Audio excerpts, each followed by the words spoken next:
Hi, welcome from today's proposition side. So firstly, we need to ask ourselves, why are we actually considering, why are we actually talking about that topic? Why are we actually talking about that debate statement? Because we believe that today's status is a problem. So status quo is problematic. Because the problem is overuse of energy. And for example, use of energy per person has risen for 215% in the last 50 years. And today we have ecological crisis. And if you continue with that actions that we are doing now, we'll soon have an ecological disaster.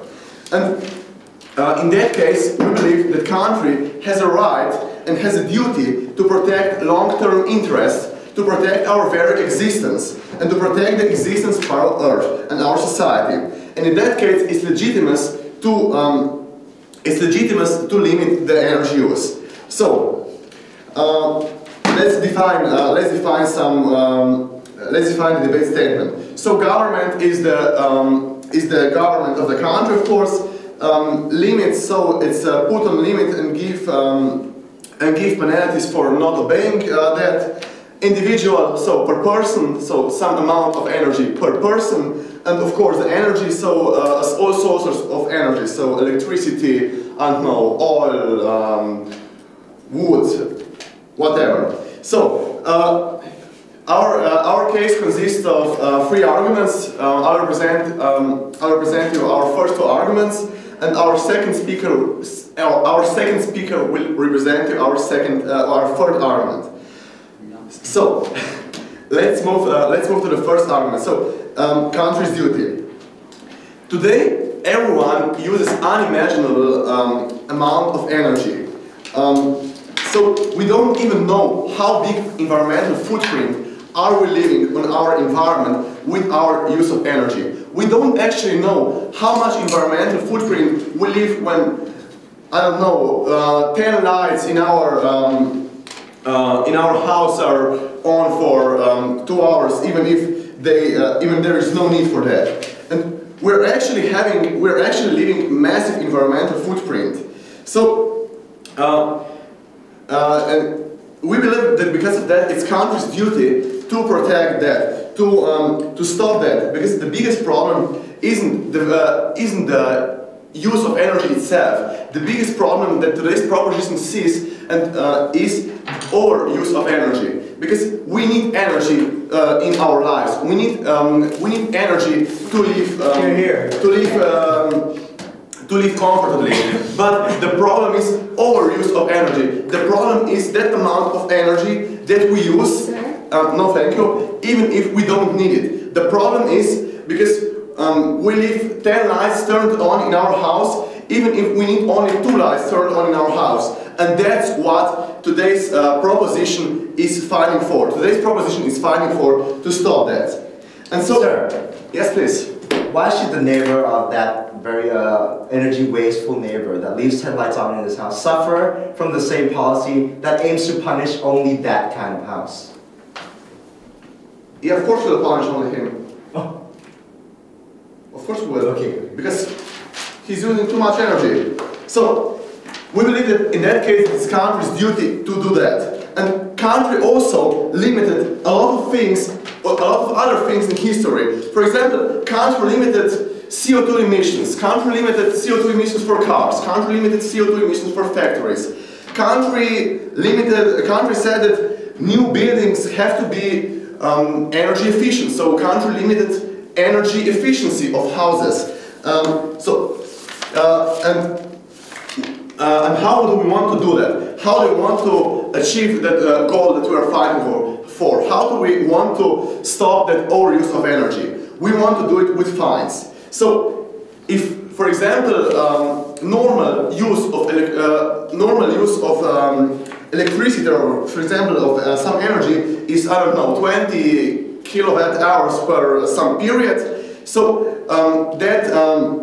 that person who uses that amount of energy will pay some normal price of that energy. So, for example, the same price he's paying now. If he will use more energy, no thank you, he will pay fines for that. So he will be punished for that. Sir. Yes, please. Are you saying that you will put the same limit to everyone. Every single one will have the same limit. Yeah, every single one will have the same limit, of course.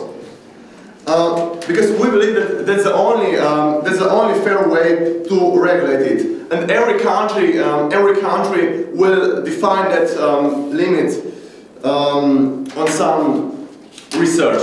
So our second argument is sustainable development, because we have a status quo which isn't good. The problem in status quo is overuse of energy, and what we want less environmental footprint per person. So we want to, the science proposition today wants to achieve it on 2 levels. The first level is, so with our plan to make the energy use smaller, and what we'll do with our fines, what will the country do with gained money? Country can invest the gained money of the people who are overusing the energy and invest it into green technologies. So we're actually not only lowering the amount of used energy per person, we can also use that money gained from penalties for overuse of energy. We can also invest that money into green energy. So we are actually solving the ecological problem of the ecological problem because of overuse of energy on 2 levels. So, because today's proposition believes that today's status isn't good, that the country has a right and has the duty to protect long-term interests, which is our existence, and because we believe that that's the right way to limit it, and because we also get some extra money and we can invest it in to green sources, because of all those reasons, we beg you to propose the motion. Thank you.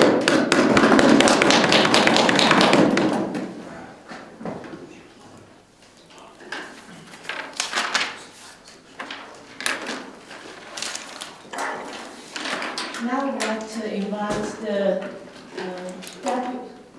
opposition leader.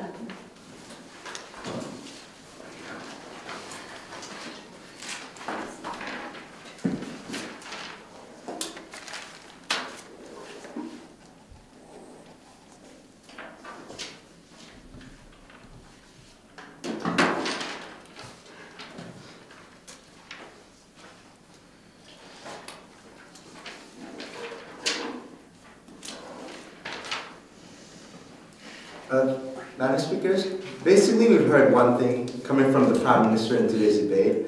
All he said was that we have to look forward to the future of our generation, to the future of our energy future. Basically, we think that both benches have the same goal, right? We all care about the world. We don't want to suffer living in a dark room or debating in a room that's cold because of his lack of energy to power our heater. Here, here. But the only reason he has to this kind of policy was basically that. It's all he said was he's thrown you lines like, we care for the future, we think that the government has the role to do so. But he gave me no substantiations to why the government can actually step in and impede into my individual lifestyle choice of how I want to spend my time or my money for that sake. And the second point that came out from him, which I think does not make any sense here, is that he says that they'll use the money to further research. They'll use the penalty money that they gain from this limit cap to further research on technologies that would eventually allow the green technology to grow in our society. But that means that they are expecting people to exceed that limit in order to collect that money to further research for that kind of technology. We think that this is a very falsified policy, which has no substantiation, however, coming from Prime Minister, just a bunch of one-liners, hoping that you would jump into the debate and try to judge for yourselves. But before that, allow me to characterize what is actually going on, or what are the results when the government chooses to intervene with people's individual lifestyles. We've seen when Greece opposed austerity measures, there are revolts and protests of people because governments force you to do something you don't want to. Secondly, we see that there is a totalitarian change of governments in Thailand. Results are the same. People revolt, people protest. There are Malaysian governments that values Malays over Chinese. We get the exact same thing when government chooses to intervene. We get major revolts. The moment they choose this kind of policy, shoes a blanket policy that does not care if I am actually an eco-friendly person, rather than my friend here who opens 10 lights in a house, right? We don't think that this kind of blanket policy can ever work, especially when they want to impose the exact same cap on an eco-friendly guy and a person that is wasteful of energy. Sit down, please. Now, I believe that this is the status quo, or the characterizations of the society we currently live in works, because why? We see that the go-green trend is actually on commotion right now. We've seen people in this room in this kind of activity exactly just to try to improve environment. We see youth being developed to care about our green future. We've seen that there are boosts of environmental awareness already existing within society. We see that with this ever-changing world of technology, eventually we would reach to some kind of sustainable development, which is a stance coming from opposition side. We believe in organic change. We believe that organic change in the intrinsic value and the intricate measures of each individual actually gives you the sustainable development that would actually can give you the sustainable future you are looking for. Right, but before that, we have to concede to a certain kinds of information, such as, of course, there are countries that overconsume energy, right? Such as countries like USA or China, for example. But simple fact, some countries just can't afford to go green as well. I've just listened to an event given by Elizabeth Leider. She was talking about how China just simply cannot, in certain areas like the west part of China, they simply cannot go with the green technology because sometimes it just costs too much for developing countries. The moment these countries are forced to pay taxes or are forced to put limits on them, they would not get the development that they are looking for, which is what we need in order to develop a sustainable future in the first place. So for all these things, we believe that status quo works. Yes, your POI. POI. Oh, yes, sir. That is for the companies. Companies don't have money, but the people in China, well, they don't use that much energy, and so they don't need any. Sir, to some people, just having a light before they sleep in a house actually matters for them. That's what I'm talking about, just a simple energy use that sometimes exceeds the limit of the energy cap, but gives that feeling, or give that person, or even give that kind of environment the necessary tools or necessary will to move on and to further develop the countries in general. Now, for all these things, I move on to my arguments. Firstly, why organic change is important. As I've said to you earlier, when government intervenes or when government throws you a blanket policy, there is never a positive result or a positive response. But when people actually adapt themselves with the actual mindset or with their internal values that, look, I'm willing to go green by myself, I don't need a government that puts a collar on my neck, put a leash on my neck, ready to hit me anytime I go over the limit, right? That's only a punishment theory, that's only a punishment policy that would, in return, give resentment towards this green kind of trend. Sit down, please. Second argument as to why this is actually inefficient. There's actually no way you can actually track all energy uses within a certain individual's life. Instead of having a government with limited time, limited budget, and actually limited resources, we would rather use these resources to actually invest in developing countries, in NGO groups that actually promote and actually tries to foster people to try and find a real sustainable development. Secondly, we also think that the moment you put a cap on a city, a country, you don't get the value of the real demand of what the country actually needs, or the energy cap that those countries need. Meaning that when you impose these kinds of tax, you don't actually get the exact amount of energy value in order for you to research in the future to actually find a sustainable, or actually to find a substitute for these kinds of energies. Thirdly, I want to talk about how this disincentivizes the technology scientists, governments to actually invest in further research of green technology. This kind of policy would act as a government scapegoat policy. When people ask, what are you doing to try and save the world? All they say is, oh no, we already imposed this tax policy, we're not going to invest further because we think it already works. Right? This in itself already tries to disincentivize people to research further and to try to find a more sustainable development. For all these reasons, again, opening opposition stands for the ideas of organic change. We stand for the fact that people need to be able to think for themselves and tell themselves that, look, I care for my future, I don't want to live in the dark. With all these reasons, go with opposition side. Thank you.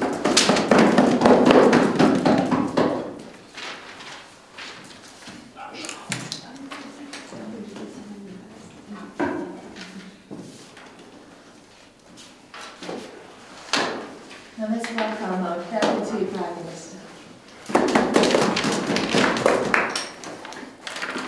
Ladies and gentlemen, instead of using less and less fossil fuels, we are using more and more of them. And we are in a negative wind of change. Things are getting worse and worse, and we have to do something to improve them. And what we have to do, we have to limit the individual's use of energy, because that is necessary. And I will furthermore explain you why we think so, but first I will refute some of the side opposition's arguments. So the side opposition is saying that we expect that people will go past the limit. Well, you see, most of the people will not go past the limit because a lot of the people now already doesn't spend that much energy. But yeah, some people are rich and they spend a lot of money for huge cars, who spend a lot of fuel, and they have 10 of jacuzzis in their house. And well, those people have to pay huge taxes, which they can afford because, well, they are rich, and with the money from the taxes we can invest into green technology, and that is how things will go better. So, sir. No, thank you. And the side opposition also said that our policy is not fair because the eco-friendly guy will be treated the same as the eco-non-friendly guy. But well, I don't completely understand it, because eco-friendly guy wouldn't lose anything. Nothing would change for the eco-friendly guy because he already uses a small amount of energy, and that is why he won't lose anything. But the eco-unfriendly guy will either pay huge taxes for what he does, or he will go green because he will not have the money to afford those taxes. No, thank you. Yes. What about people that have different needs, that need more energy than those? We will just cut them off energy. I mean, like people that are sick and need constant electricity just because they have some machines or something. Will you cut them off the energy too that they need for their life? No, of course, there are some rare exceptions, you see, but, and we are talking, we said in the definition that we are talking about, no thank you, about private life, how much energy you use in private life. So if you're in a hospital and the machine you're plugged into uses a lot of energy, well then this is not a private life, and these are some really rare exceptions, and we would spend a lot of time if we'd want to list everyone. Yes, when we're talking about life and death, of course, there can be exceptions. And the side opposition said that that kind of system wouldn't work in less developed countries such as China, because, well, he said that they don't have money to go green. But you see, the problem here is not China or some other less developed country. No, thank you. Because the people, the citizens in those countries, in their private lives, don't use that much energy, and well, they are not the one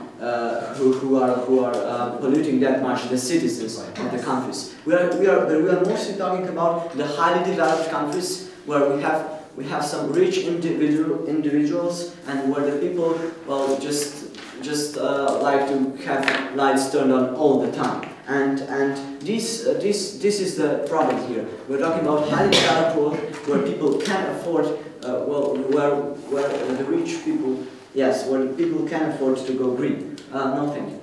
And the side opposition also said that it is like having people.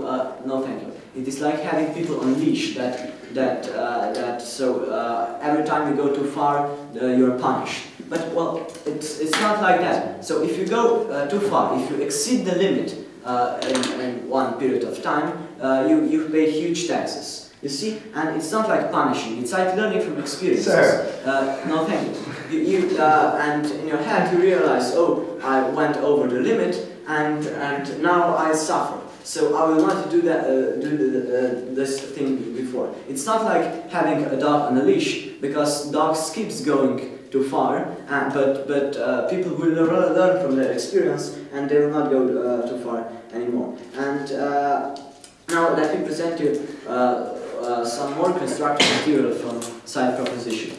I will talk about unfairness. You see how the energy is distributed in the world very unfairly. and citizens, no thank you, of highly developed countries or less, use too much energy. They use it much more than they need, and in some other countries, there is no energy left for them, and that is why that we have to put a cap on. So those who have too much of energy, who use too much of energy, who don't need them, will have to lower the use of energy, so that those who have less energy can have more energy, because the energy would be cheaper in that way for the poor people, because well, the rich people wouldn't use that much of the energy. And yeah, we're saying that that is unfair, and we have to level the things up. And this is a huge problem. And we believe that we should do that. And we also talked about the development of green technology and how there will be more green energy. And maybe in 50 years of time, our plan wouldn't be needed anymore, because we would have so much of green energy that we would discover from those taxes that our plan wouldn't be needed anymore. But now, currently, it is needed, because we are using more and more fossil fuels, not less, as it is expecting. It is expected, and we believe that we have to do something. And the thing that we have to do is implement our plan, because only our plan can guarantee that there wouldn't be more pollution. Because we would put a limit, and well, if you're a rare individual that exceeds that limit, well, then you pay huge taxes, and the environment could benefit from your taxes when the state will give money for research, for new technologies, and things like that. So please propose.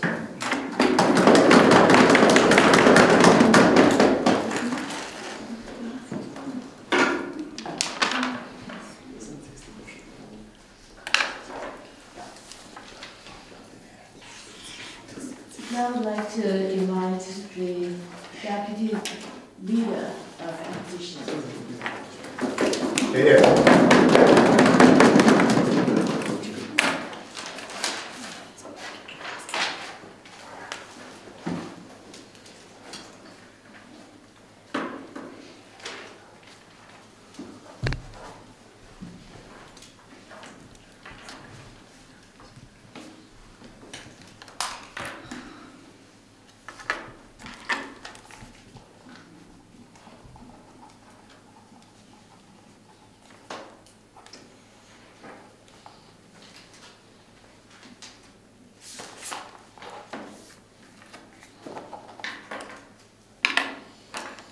Ladies and gentlemen, I am Bill Gates' daughter, and I have a huge amount of money that I can buy any island in Australia, or 10 jacuzzis perhaps if I want a palace. But ladies and gentlemen, what they want to do in this debate is they want me to be aware of the environmental issues in this debate, but at the same time they completely generalize the idea that rich people have money and therefore these people will be fine. But what I'm talking about in today's debate, ladies and gentlemen, is that because rich people, like perhaps if they say that they don't mind being fine in the first place because they have a huge amount of money, then they will have more awareness raised in the end of the day. We recognize that this is not a sustainable development. But not only that, once the government limits the use of energy on individuals, it also limits the channel to be able to access to the information pool in terms of if these people want to access to what's actually going on in the Alps along Slovenia. For example, the idea that they have a protocol that actually tries to help the environment to create a trend. We see that this channel is already eliminated once they put the limit on the energy use. But before we move on to my arguments, which I explained to you, why inequality will take place with this policy, some rebuttals. I take you after my rebuttals. First of all, we recognize that it's a huge generalization coming from their side. That is that the middle class people or poor people won't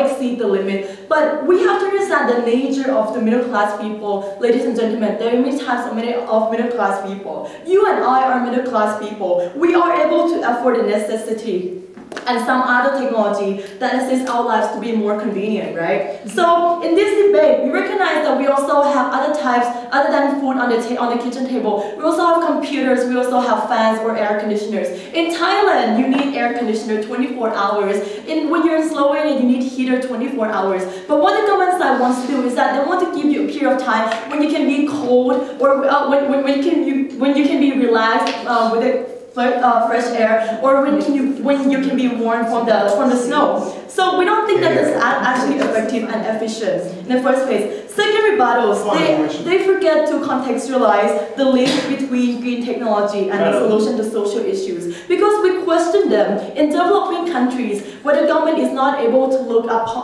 take care of every individual in the society. Once you put a limit on these houses, you put them on the risk of the life insecurity. Why? Because the life security of these people based on how they can be shown into public, how the public can view them. For example, these people need light for a certain time of the day, right? So especially at night. So what you're actually doing is actually harming these people. But before I move on, yes, opening house.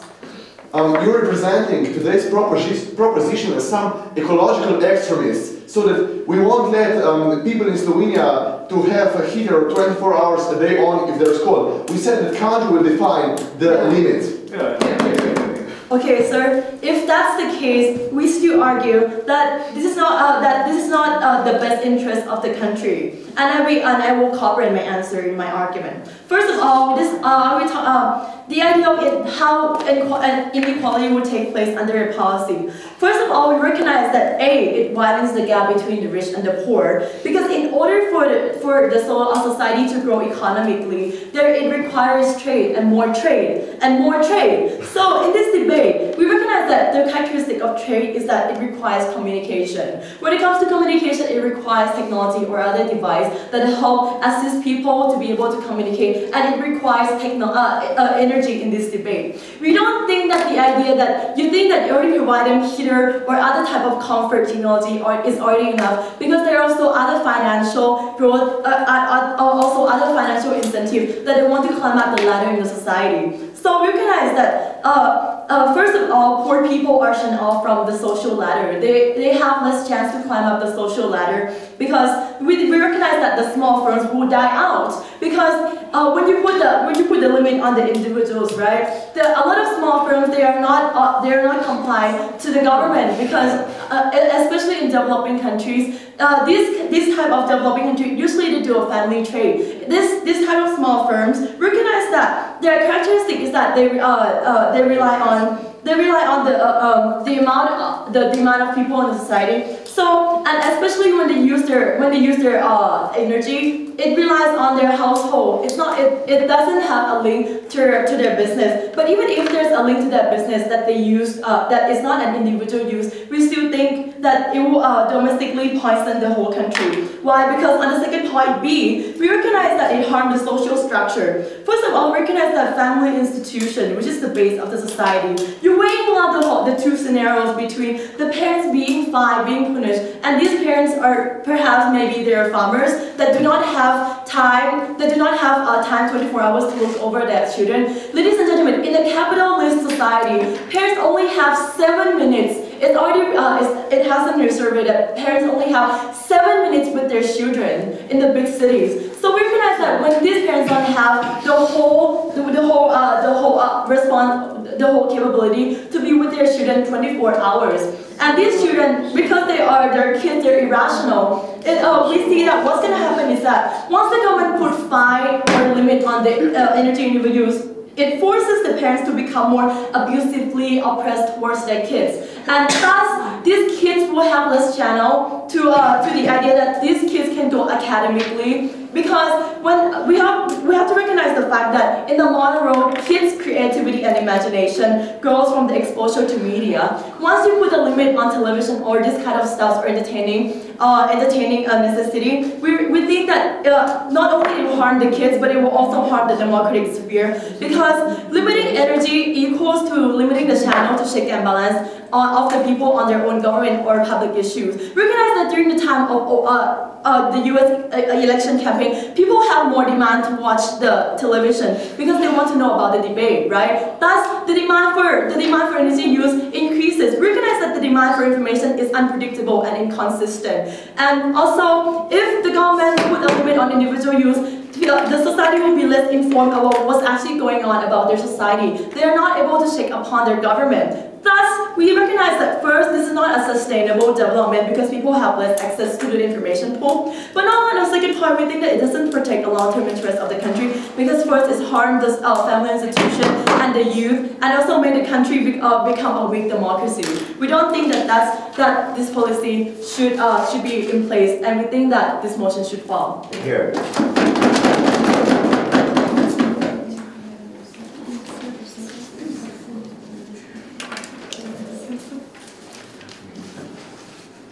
Now let's welcome the member of the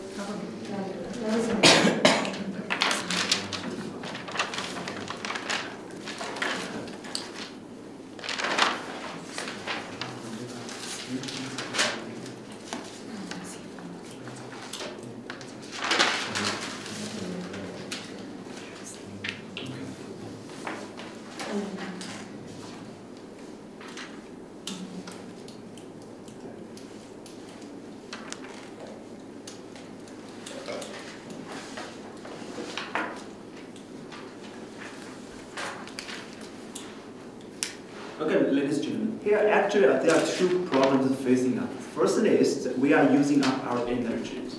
Secondly, we are using up our energies. We probably will have no energy to use before, fossil energy to use before we have invented the so-called noble energy.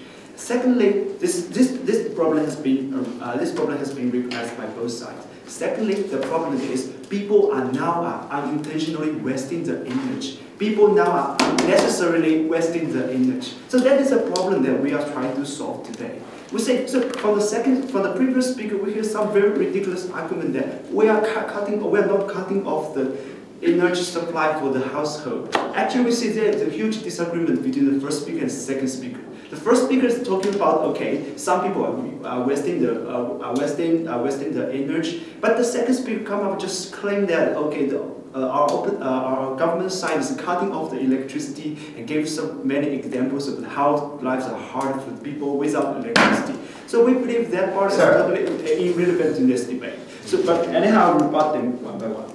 So today, while we are discussing about how the government should act in face of this crisis, should the government act actively to set down tax for the energy use for individual, or the government should sit there doing nothing and let the energy crisis happen? We see absolutely the government should do something, do some affirmative action in advance to solve the energy crisis. So first rebuttal is to appeal I raised by the leader of the opposition. He said that, okay, my neighbor is wasting the energy, but I'm an eco-friendly person. How come you punish me? No, we say this is wrong. Actually, every person now is wasting the energy in some kind of way, right? People waste the energy in order to live comfortably as they define.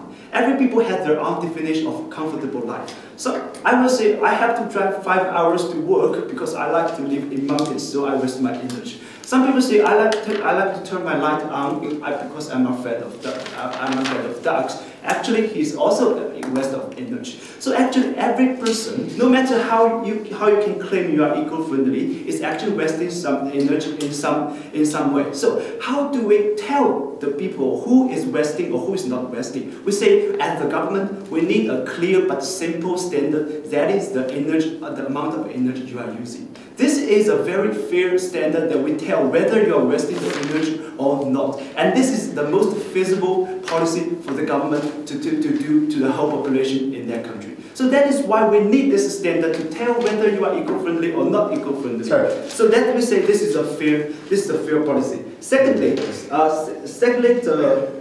Secondly, the leader of opposition say, okay, some companies like in China have no money to change their outdated facilities who are wasting the energy. We say that is exactly the problem. If we do not have this affirmative action, if we do not have this harsh policy, they are just doing the same. They just keep wasting the energy. They say, I have no money to change my equipment, and the electricity price now is reasonable. Why there's the necessity to change it? I just keep doing. So that is the short list, and that is the problem of our today. People are lazy and people are short-sighted. They don't know the severeness of the energy crisis. They just keep wasting money to live comfortably as they define. Third report is they say, okay, the deputy leader of opposition say, okay, I'm rich enough, so why you have to set the limit to my use of energy? We say that is very an evil idea. They say we say the energy is limited and the energy is very precious to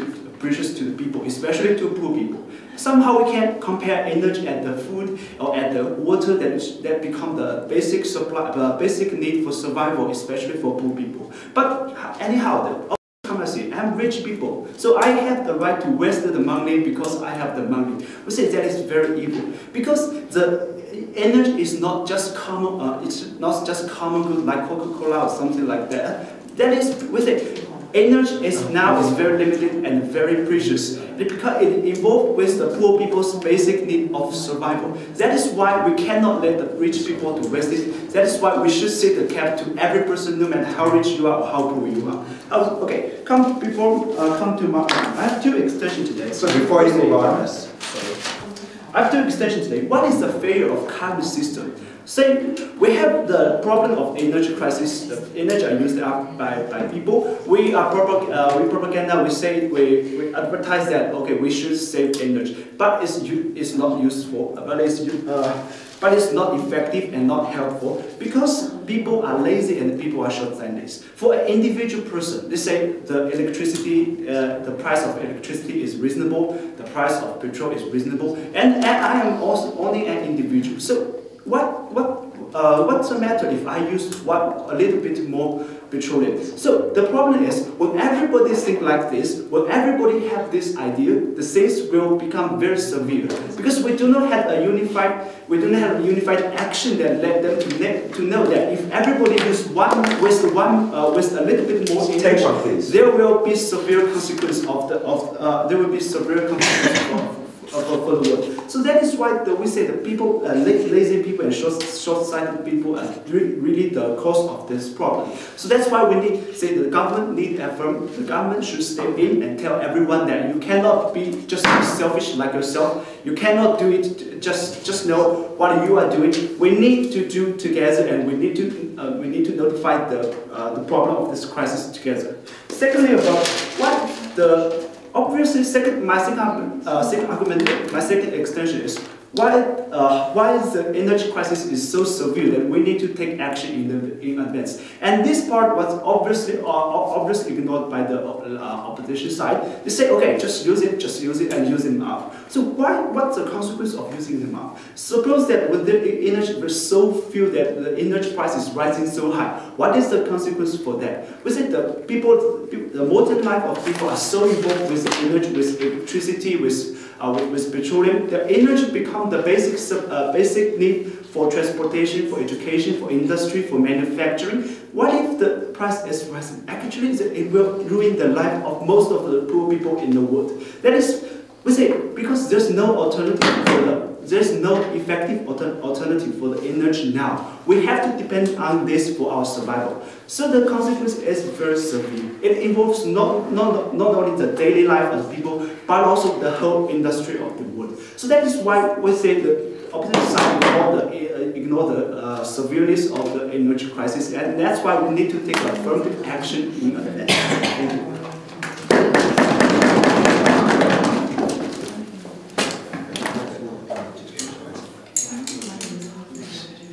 Member of the opposition.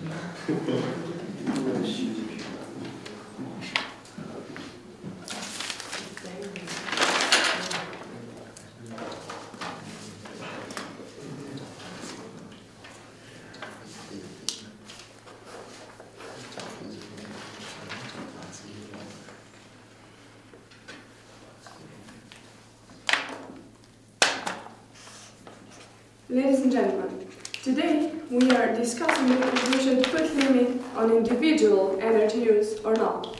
Well, our side of the opposition clearly disagrees with that, and throughout our first two speeches we have proven to you that. So firstly, I'll just go to a negation of their third speaker's arguments, and then I will just put some more information to prove why the side of opposition is the one to go with.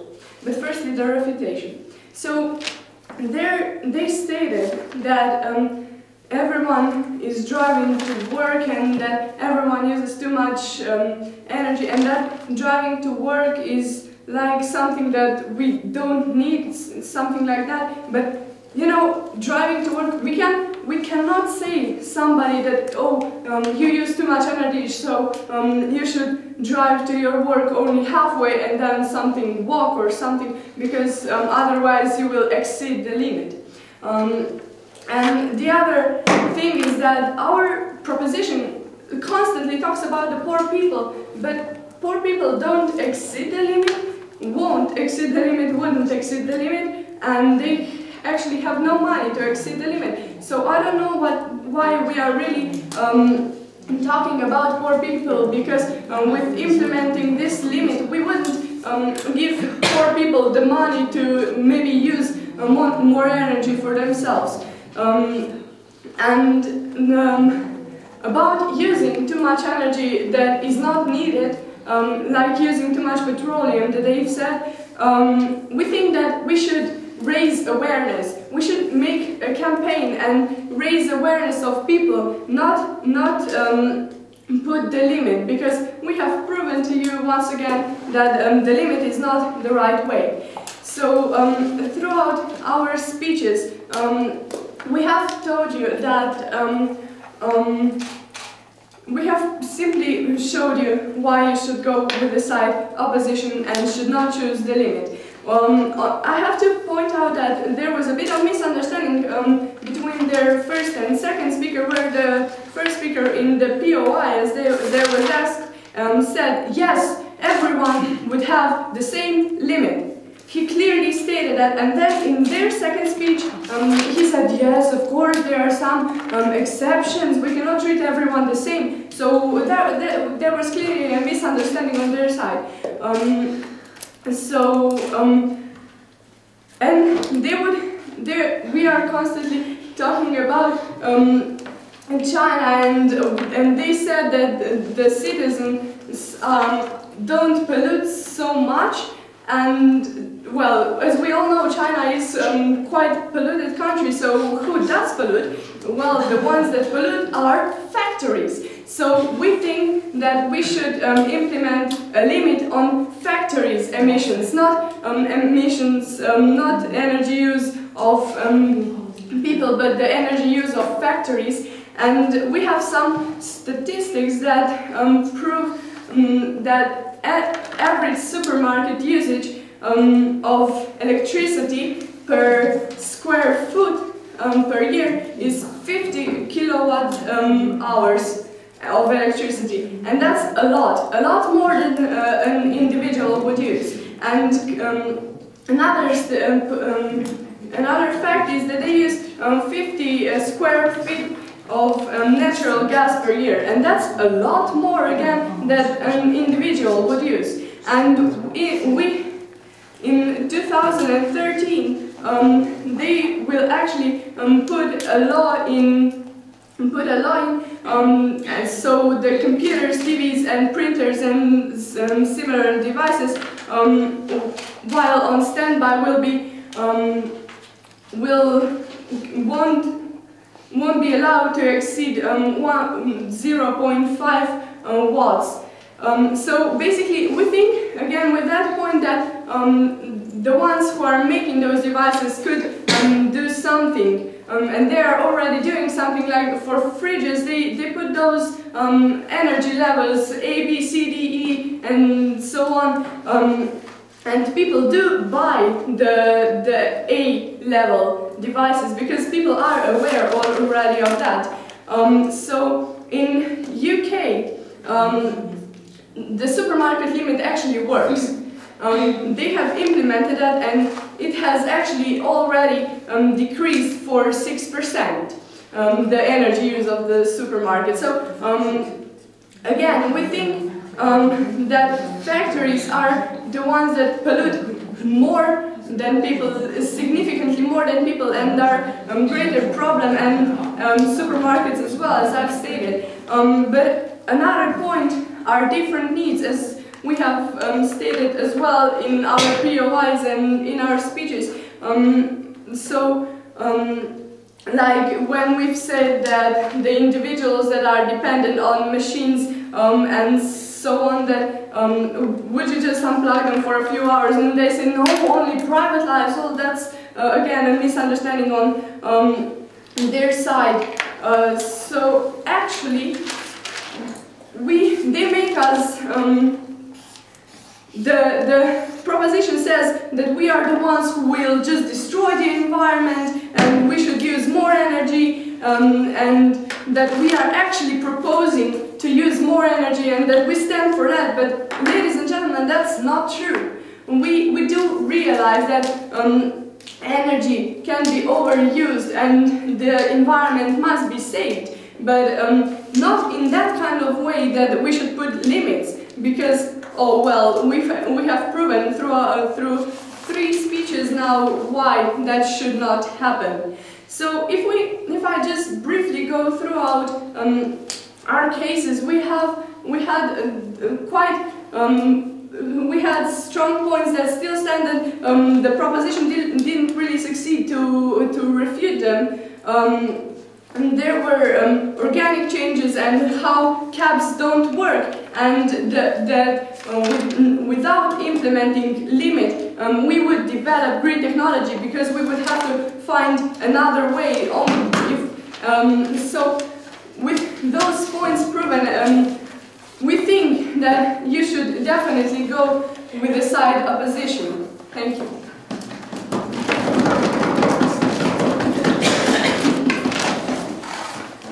Now let's welcome the government here. Thank you.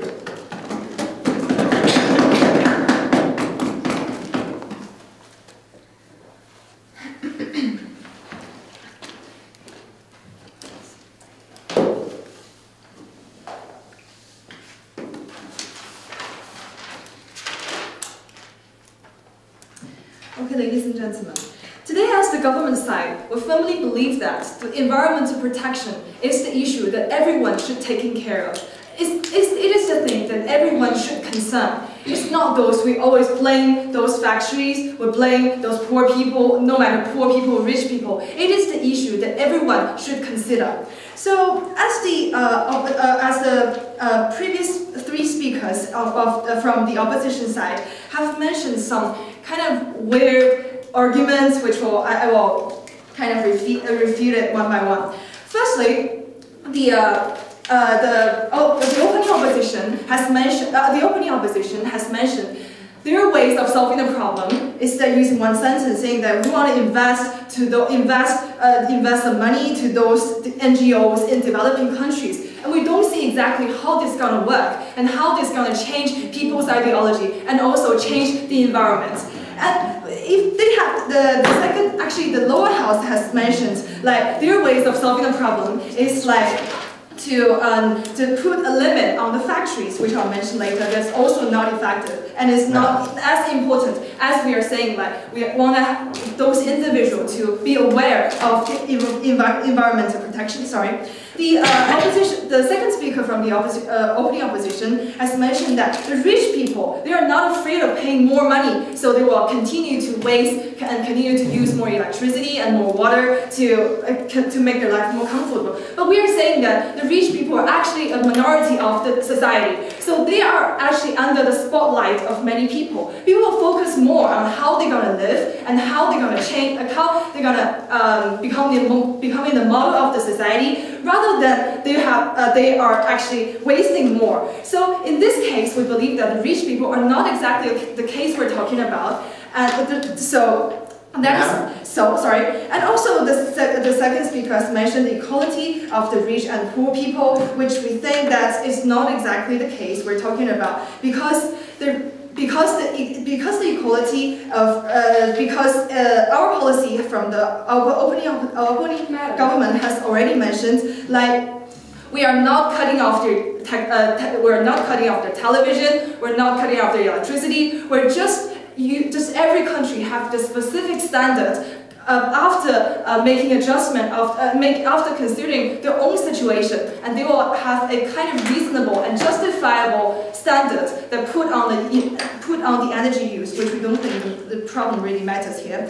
And also the lower house has mentioned that they also want to raise the awareness, but how? Their policy is like to implement certain kind of limit on the factories. Firstly, we think that the problem is that every individual seems far away from the environmental protection. They just believe that the government just put limit on the factories, so environmental protection is none of their business. So even every individual have this kind of ideology of they're living their own life and continue to waste some kind of resources. That is not what we're gonna see, because everyone seems innocent, so nobody actually concerning that if they save some kind of 1 degree or 2 degree of electricity every day, then things will change if they continue to do 1 year or 10 years for the whole society as well as for the whole world. Okay, what's your point? So all 14s want to decrease energy usage, but both OG and CG never told us why just a little bit more payment would change anything. For example, sin tax on cigarettes and alcohol fails.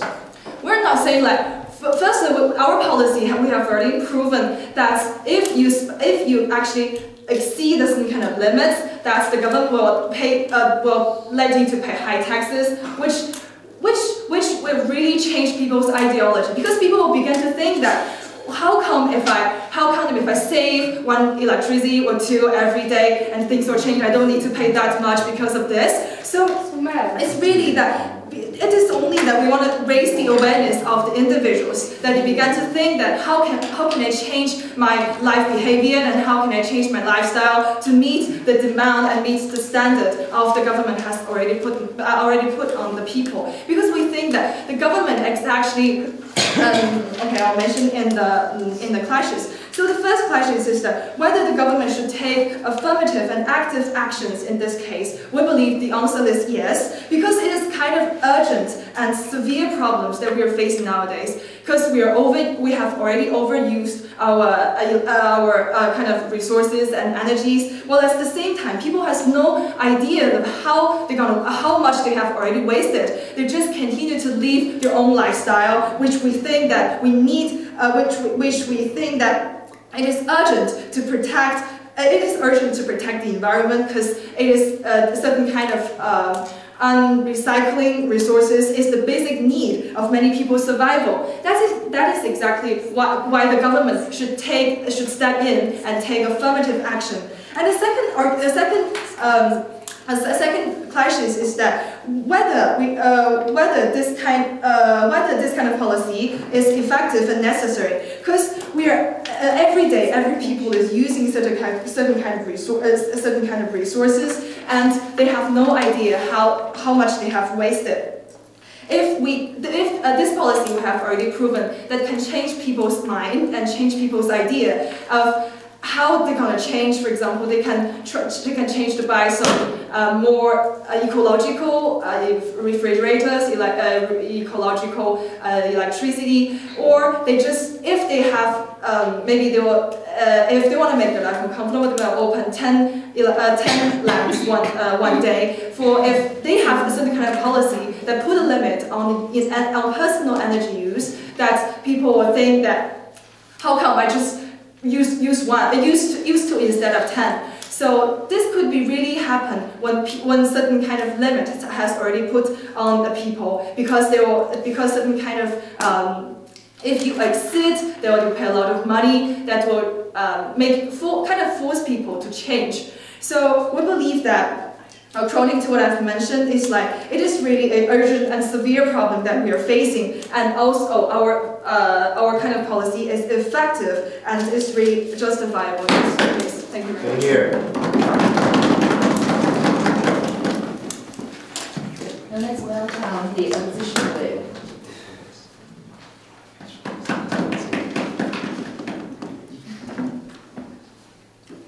Well, is their policy really as efficient as they claim that it is? The side opposition today has clearly, through all the 4 speeches, or 3, the next is in the process of being made, but through all the 3 speeches we have shown you that the policy will not work, and even if it won't work, because as the first speakers told you, the opening opposition told you, and as the first speaker of anyways, I will go through the opposition speeches and refute everything that they have told you, and then I will go again through the opposition's case and just re-establish everything and maybe even evolve it a bit more. So, we all agree that there is a problem about the environment, that there are certain problems that exist in today's time, and that some actions have to be made. But is putting a limit on individual energy use really no, thank you, really the right solution for us? We think that no, because the first argument was that it is country's duty. They didn't really explain why it is the country's duty, because all they said was that everyone overuses energy, and that was it. They didn't evolve it even a bit. So the next argument was sustainable development.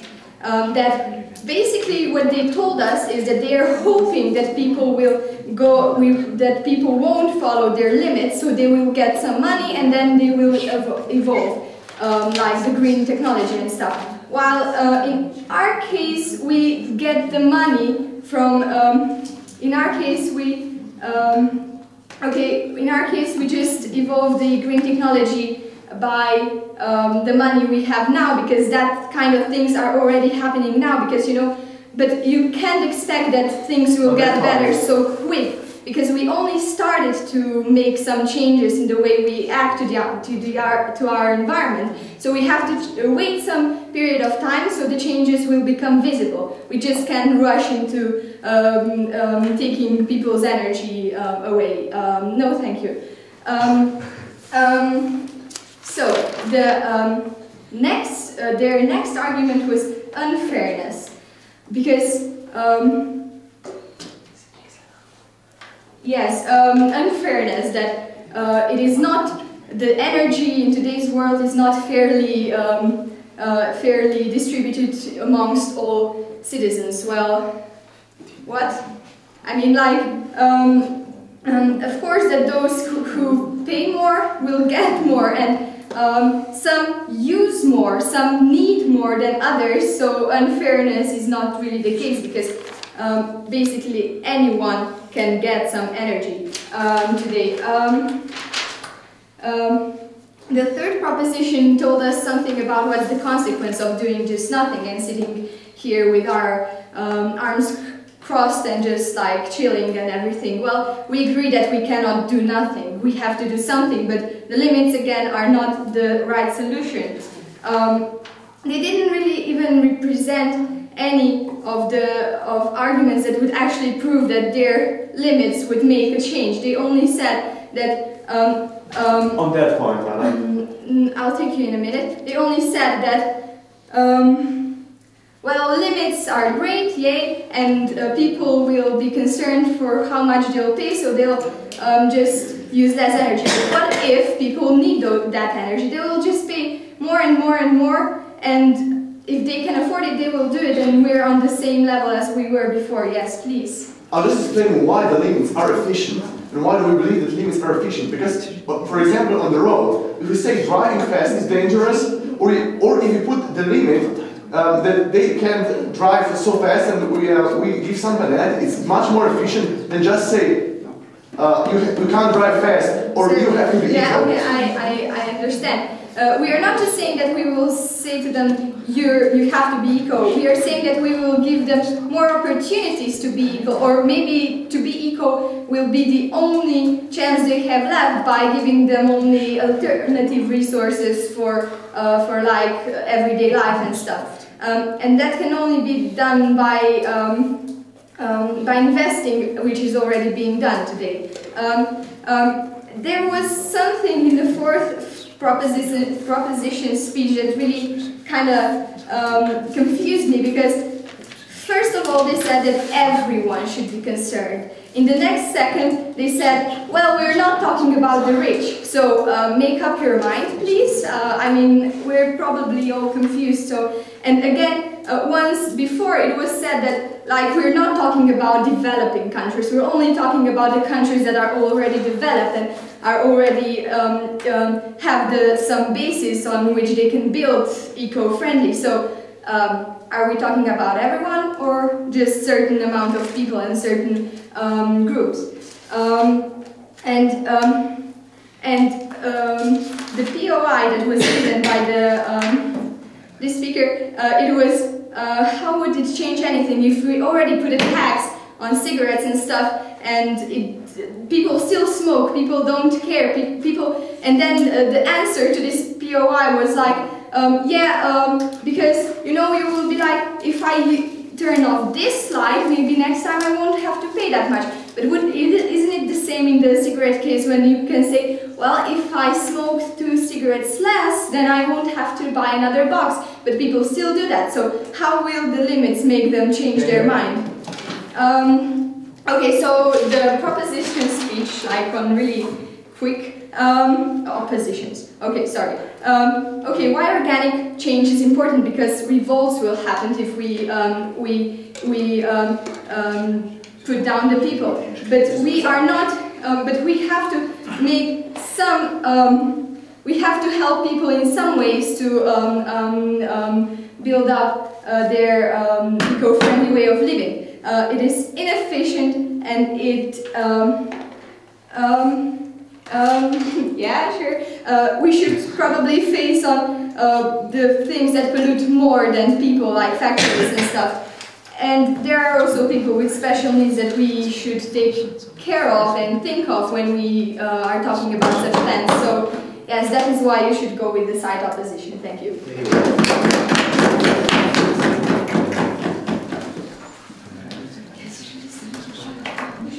So please give us a few minutes, we will discuss.